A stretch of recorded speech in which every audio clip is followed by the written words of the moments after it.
Quen entre ou saia da illa ten que pasar por aquí sí ou sí. Trátase da estrada de titularidade autonómica PO 307 que une o municipio co continente.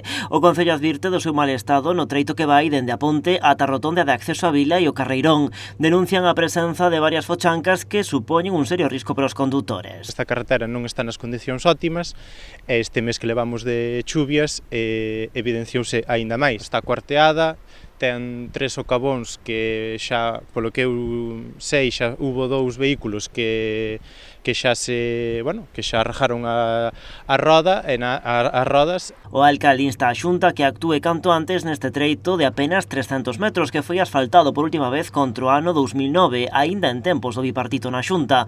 O Concello xa presentou un escrito na Axencia Galega de Infraestructuras. Ademais, o Partido Socialista levará o tema ao Parlamento a través dunha emenda aos orzamentos da Xunta para 2024. O Partido Socialista vai a presentar as súas emendas aos presupostos, vai a ser este tramo da estrada PO 307.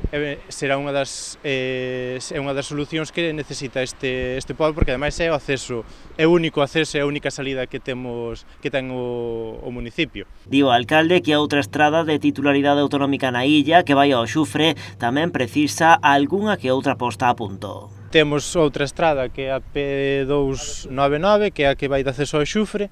Esa estrada polo momento está máis ou menos, ten algúns baches na zona máis urbana que dali do Cabodeiro, que son fáciles de solucionar, non deberían de ter moito problema. É lamentaros a que as últimas actuacións na rede viaria autonómica na illa se limitasen nos últimos anos a repintar, nalgúns casos engade, por riba das fochancas.